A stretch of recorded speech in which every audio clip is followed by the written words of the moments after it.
Hey guys, welcome back. Today we're going to be going over the Frost DK updates that are going to be going out in 10.0.7, which I heard is going to be coming out in around a month or so. Now these Death Knight upgrades are huge. These are pretty much just as important as all of the damage upgrades that we just got through 10.0.5. And one of the reasons why is this update actually saves us 3 talent points that we can now use towards somewhere else. One of the talent points it saves us is Remorseless Winter. We no longer have to spec into it, we have 1 extra talent point. Might of the Frozen Wastes, that's the two-handed build that we're going to be going for Frost. Now you no longer need to spec to be two-handed, you could just be dual wield or two-handed and it'll just give you the obliteration bonus with Might of the Frozen Wastes, because now it's just learned at 25. So that's the second talent bonus that we're saving. Now Frost Reaper has been removed from the talent tree and now learned at 28. This is another one that's going to be pretty cool. I like that. New talent, Fatal Fixation. Killing Machine can now stack up to 1 additional time, replaces Frost Reaper on the talent tree. Guys, this is super important, especially as a two-handed Frost DK. Not only in PvE, but in PvP. So in PvE, there's situations where sometimes you want it to obliterate into a Howling Blast. And sometimes you didn't want to double obliterate. Maybe if there was like tons and tons of mobs. Maybe if you're doing like Algathar or something and you're doing like 100 mob pull. But it actually is extremely bad for you to use a Howling Blast when you already have an obliterate proc, because you can waste one of your obliterate procs. But now with this, you can comfortably use obliterate, Howling Blast with a Rhyme proc into another obliterate without wasting anything, and if anything, you're going to be able to now obliterate twice in a row if you feel like it. Especially in PvP, that's going to be really cool. You could save up like 2 crits and then pop Pillar of Frost and then immediately do 130k into 130k onto 3 people, which is just huge damage, because 130k times 3, we're talking about 390k, then 390k twice. It's just a large ass number. It's like 780,000 in 2 globals, not even counting Chill Streak or your diseases or Death and Decay or your Ghoul or A-Bomb Limb or anything like that.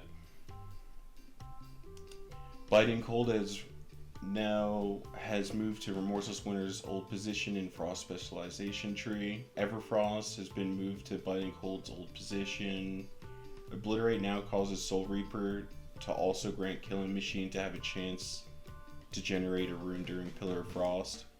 See, now this is pretty cool, because basically what this is saying is now your Soul Reaper is going to act like Frost Strike or what is that move, like Glacial Advance, and it's going to give you Killing Machine procs during your Pillar of Frost go. So now you can pretty efficiently use this in your go, but I don't think I'm going to be using this, but I think this is a good upgrade, because before it wasn't very good and I don't think anyone ever chose it. Frost will be seeing an update to their tree in 10.0.7. Currently Frost feels 1 or 2 points off of being able to make meaningful choices within their spec tree. To help ease some of that, we are shifting a few talents to be auto-learned on level up and replacing them with newer existing talents. The newer version of the tree should offer a little bit more variety and feel less linear when allocating your talent points, and give you a choice based on the content you're running. So overall with this update, I'm really liking this. This is going to open up a few new windows in PvP and PvE. And as you can see here, guys, this is the new Frost talent tree. As you notice, there's no Remorseless Winter over here. There's no Might of the Frozen Waste, the two-handed talent. And this talent right here is now, Killing Machine can now stack up to 1 additional time. This leaves us with a really interesting talent tree setup that we can go for. Because now in PvP, what we're going to be able to do if we feel like it, is we're going to be able to grab Howling Blast upgrade, or we can even just go into Frostworm and just do a big AoE stun after our blind. There's going to be a lot of options. And now since you don't need to spec into two-handed, the two-handed spec is also going to be a lot better due to that. And then stacking that on top of that is Fatal Fixation, making the two-handed build even better. Because being able to do 2 Killing Machine Obliterate crits in a row is going to be absolutely ginormous. You are going to be able to ramp up so much damage now as a Frost DK.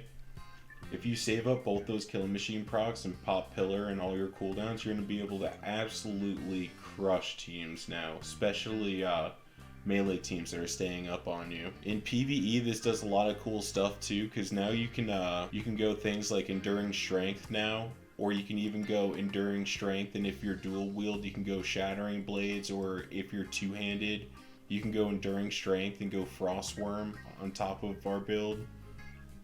If you didn't already have Frostworm, or you could pick up Chill Streak.